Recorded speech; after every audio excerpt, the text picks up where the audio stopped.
9월 4일 금요일 새벽 예배를 하나님께 드리겠습니다. 찬송가 300장 다 같이 찬송하시겠습니다. 찬송가 300장입니다.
오늘 새벽에 하나님께서 우리에게 주신 말씀은 신약성경 로마서 8장 15절에서 17절의 말씀입니다.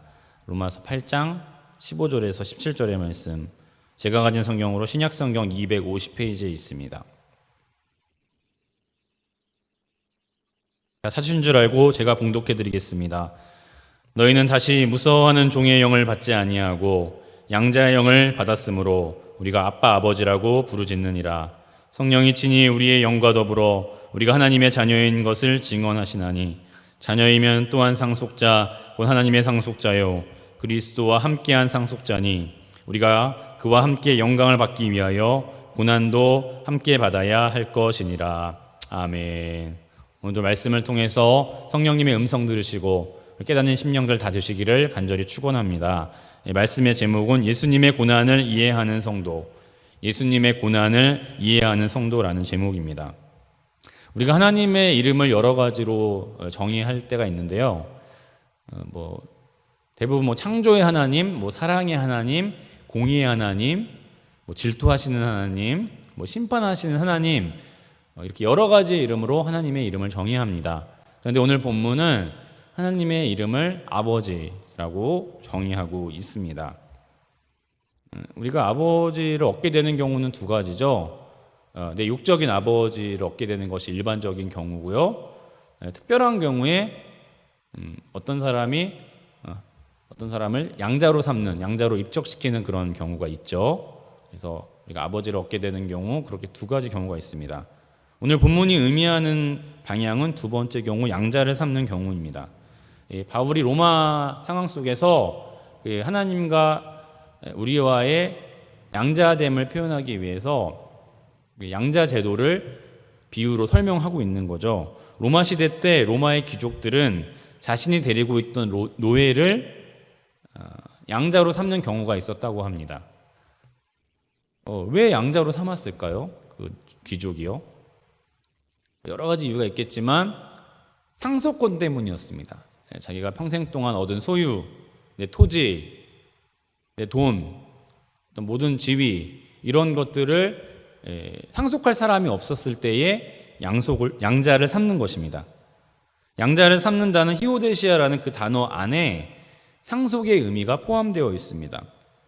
그래서 한 사람이 양자를 삼는다는 말은요, 분명한 목적과 의도가 있는 거예요. 상속을 주기 위한 분명한 목적과 의도가 있다라는 것으로 이해해야 하겠습니다. 여러분, 우리가 상상해 보면 내가 어떤 사람의 노예였어요. 그래서 그냥 종이었단 말이에요. 그래서 그 사람이 죽으라면 죽고 살려면 사는 그런 노예였는데 그 사람이 나를 양자로 삼아줬어요. 자녀로 삼아줬어요. 그래서 노예의 신분을 줬어요. 귀족의 신분을 줬어요. 귀족의 신분을 줬을 뿐만이 아니라 그 상속권까지 줬다는 거죠. 그 상속권까지 받는다면 얼마나 신분 역전을 이룬 것입니까? 종에서 귀족의 신분이 된 것입니다. 그리고 이제 그 양자를 삼기 위해서 로마 시대 때에 어떤 문서를 작성했겠죠. 그 양자 문서를, 입양 서류를 작성을 해서 귀족이 도장을 찍으면 그때부터 그 노예는 귀족으로서의 대우와 보장을 받는데 불가능한 것이 없었다는 것입니다. 그래서 오늘 본문에서 우리가 하나님의 양자가 된 것은 특권으로 여겨야 한다는 의미가 있어요. 우리가 그런 말 많이 하잖아요. 하나님의 자녀가 된 것을 특권으로 여겨야 한다. 왜 그렇습니까? 하나님께서 분명한 의도를 가지고 우리를 구원하셨기 때문이에요. 하나님께서 우리를 사랑하시고 우리의 죄를 대속해 주시기 위해서 예수 그리스도를 보내시고 우리의 구원을 보장하시고 하나님의 나라의 기업을 상속하시려는 분명한 의도가 있었기 때문입니다. 하나님께서 그렇게 주권적으로 하셨기 때문에 우리가 하나님의 자녀가 된 사실에 대해서 특권으로 여겨야 한다는 거예요. 로마 시대에서는 입양 문서가 있었고 그 입양 문서가 증거가 되었다고 말씀드렸습니다. 그 증거가 있었기 때문에 이제 완벽히 한 사람의 자녀가 된 것입니다. 그런데 오늘 본문은 우리가 하나님의 양자된 증거에 대해서 그 증거가 성령이 보증한다고 말씀하고 있습니다. 여러분, 성령은 어떤 것이죠? 삼위일체 하나님이시죠. 그리고 성령의 기능은 하나님과 우리가 소통하는 그 통로 중에 하나입니다. 그리고 성령의 특징은 무엇입니까? 생명을 이루는 특징이 있어요. 그리고 하나님의 뜻을 이루시는 방법 중에 하나로 성령이 작용하죠. 사도행전 2장의 말씀에 보면 사도들이 성령을 받고 그 사역들을 시작했어요. 성령의 특징은 여러 가지가 있겠지만 생명의 바람입니다. 생명을 주는 능력입니다. 바울에게 성령이 말씀하심으로 그가 영원한 생명을 얻었습니다. 예수를 믿는 성도는 이렇게 성령이 입양 문서처럼 우리에게 완벽한 증거로 작용된다고 본문은 말씀하고 있습니다. 그래서 우리가 하나님을 아버지라고 부르죠. 그 성령님이 나에게 말씀하셨기 때문에 아버지라고 부르라고. 여러분, 우리가 아버지라는 말을 아버지로 부르는 게 쉬워요? 아무나 아버지라고 부를 수 없잖아요. 또 함부로 쓸 수 없는 말이잖아요. 그런데 우리가 너무 자연스럽게 하나님을 아버지라고 부릅니다. 그것이 바로 우리가 성령을 받은 증거 중에 하나입니다. 그것이 15절의 말씀입니다. 15절의 말씀 한번 읽어보겠습니다. 시작. 너희는 다시 무서워하는 종의 영을 받지 아니하고 양자의 영을 받았으므로 우리가 아빠 아버지라고 부르짖느니라. 아멘. 여러분, 근데 우리가 양자가 되기 위해서요, 내가 저 사람 양자 되고 싶다고 양자 되는 건 아니잖아요. 내가 저분이 정말 존경스럽고 너무 좋아서 내가 저분의 양자 되고 싶다라고 양자가 될 수 있는 건 아닙니다. 그 아버지가 나를 선택해 줘야지 양자가 될 수 있는 거예요. 하나님께서 나를 선택해 주셨기 때문에 구원의 은혜로 들어갈 수 있었다라는 것입니다. 우리가 예수 믿은 사건이 하나님의 주권적인 은혜로 되었다는 사실을 기억해야 합니다. 그래서 이제 죄의 노예였을 때에 그 한 치 앞도 알지 못했던 두려움, 영원한 생명에 대한 미래가 없었던 그 막막함에서 벗어나 하나님의 보내신 양자의 영을 받았다라는 것입니다. 과거 죽음을 두려워했던 종의 신분이 아니라 하나님께서 보내신 성령이 나를 이제 하나님의 자녀이고 그래서 아버지라고 불러도 된다고 말씀하고 있는 것입니다. 그리고 우리가 하나님의 자녀가 된 지위에 대해서요, 이렇게 비교해 볼 수도 있을 것입니다. 원래 하나님을 아버지라고 부르던 분은 예수님이셨어요. 겟세마네 동산에서 하나님을 아버지라고 부르죠. 아버지의 뜻대로 하시옵소서 이렇게 고백을 합니다. 그런데 우리가 예수님이 십자가 사건을 감당하시고 우리가 예수를 믿게 되고 예수가 구원자가 되신 이후에 우리가 하나님을 아버지로 부르게 된 것이죠. 그것이 의미하는 바는 우리가 예수님을 믿은 후에 예수님의 부활과 생명에 참여한 성도로서 거듭난 것을 의미하고 있습니다. 그것이 바로 우리가 영적인 지위를 얻게 되는 거예요. 하나님의 상속을 받았다라는 것이 그런 의미입니다. 하나님의 자녀가 되었다라는 것이 그런 의미예요. 예수님의 부활에 동참하고 우리의 죽음이 끝이 아니라 하나님의 영원한 나라에 그 상속권을 누리게 된다라는 특권을 의미하고 있는 것입니다. 아빠, 아버지라는 말 속에서 아빠란 아람어로 아버지가 누구인지를 아는 상태에서 마음으로 부르는 친밀한 소리를 의미하고 있습니다. 우리가 하나님을 정말 성령님께서 말씀하셔서 하나님이 내 아버지가 된 거예요. 예수 그리스도를 통해서 하나님께서 나에게 영원한 생명을 주시는 그 상속권을 받았다라는 체험이 있는 것입니다. 그래서 하나님을 아버지라고 아는 상태에서 친밀한 소리로 부르는 거예요. 바라기는 우리 성도님들이 진정한 체험 속에서 하나님을 아버지로 고백하시는 여러분들 되시기를 바랍니다. 성령이 그것을 가능하게 한다고 본문을 말씀하며 그것을 양자의 영으로 표현하고 있습니다. 그래서 우리가 예수 믿을 때 얻어지는 여러 가지 특권이 있지만 특별히 오늘 본문에 등장하는 내가 하나님의 자녀가 될 뿐만이 아니라 하나님의 나라에 들어갈 수 있는 상속권을 받은 것이 가장 특권임을 기억하신 여러분들 되시기를 바랍니다. 우리 17절의 말씀 한번 읽어보겠습니다. 17절입니다. 시작. 자녀이면 또한 상속자, 곧 하나님의 상속자요 그리스도와 함께한 상속자니 우리가 그와 함께 영광을 받기 위하여 고난도 함께 받아야 할 것이니라. 아멘. 그래서 오늘 바울이 요구하고 있는 것은요, 하나님의 상속자가 되었다면 그 고난도 동참해야 된다는 거예요.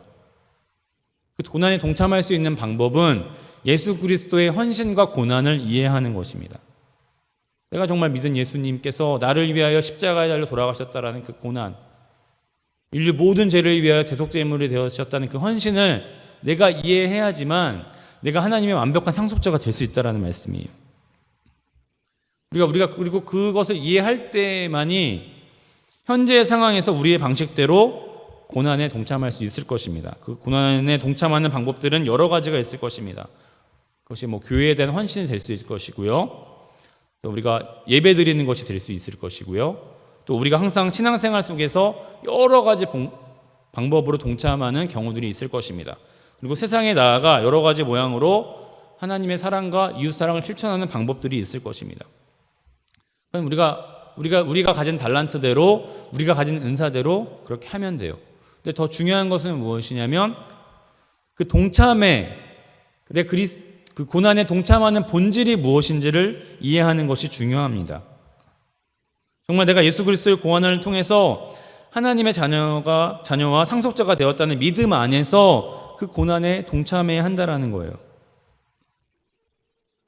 여러분, 우리가 본질을 모르면 진리를 드러내기가 어렵습니다. 본질을 알아야지만 그 진리가 드러나는 거예요. 근데 우리가 그 본질을 흐트러뜨리면은요, 결국 그 진리가 드러나지 않을 것입니다. 저 사람은, 저 성도는 하나님의 이름으로 실천하고 있지만 결국 자기를 위해서 하는 거네.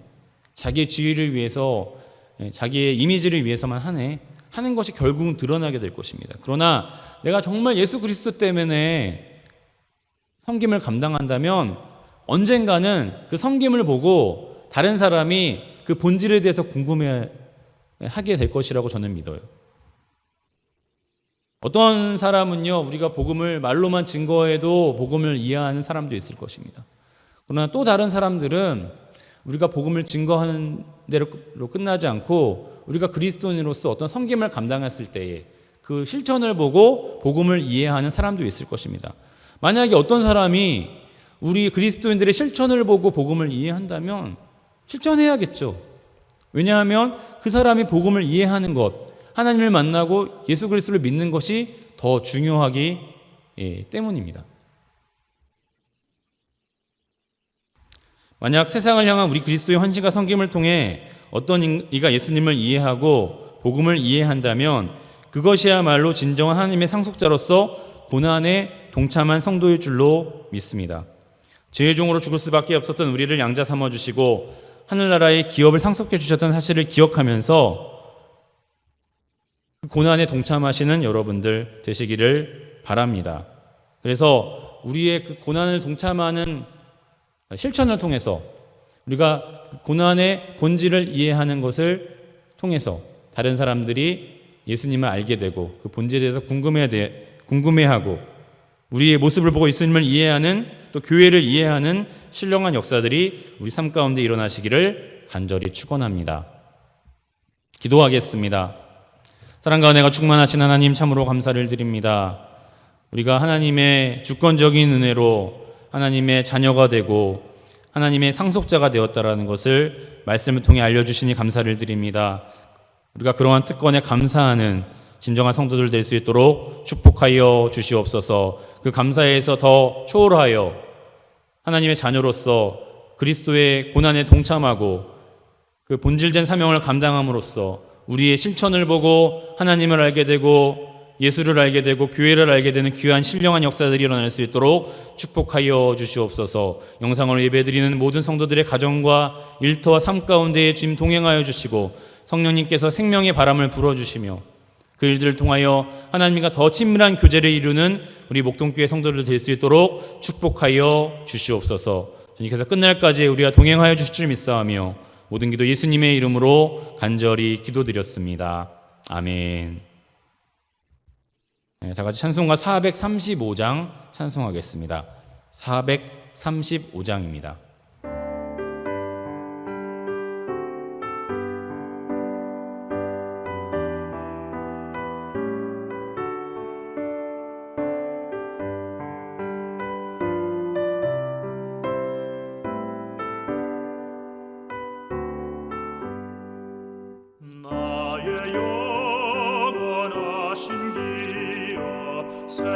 생명보다 귀하다.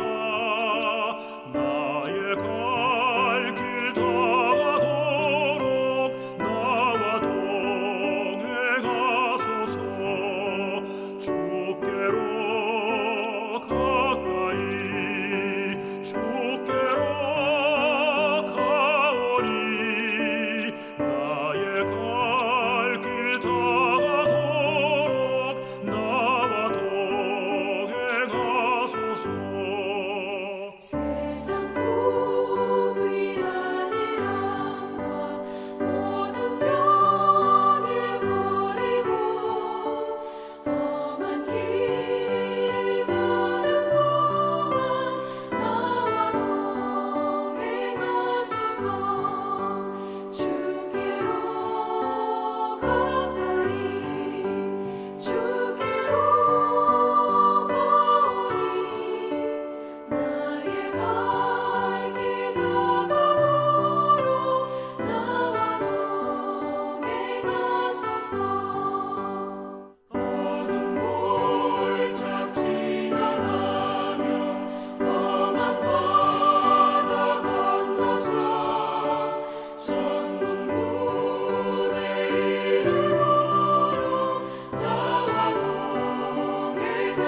주기도문 하심으로 금요일 새벽 예배를 마치겠습니다.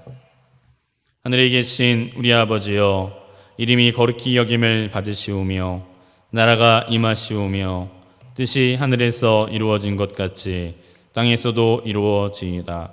오늘 우리에게 일용할 양식을 주시옵고 우리가 우리에게 죄 지은 자를 사하여 준 것 같이 우리 죄를 사하여 주시옵고 우리를 시험에 들게 하지 마시옵고 다만 악에서 구하시옵소서.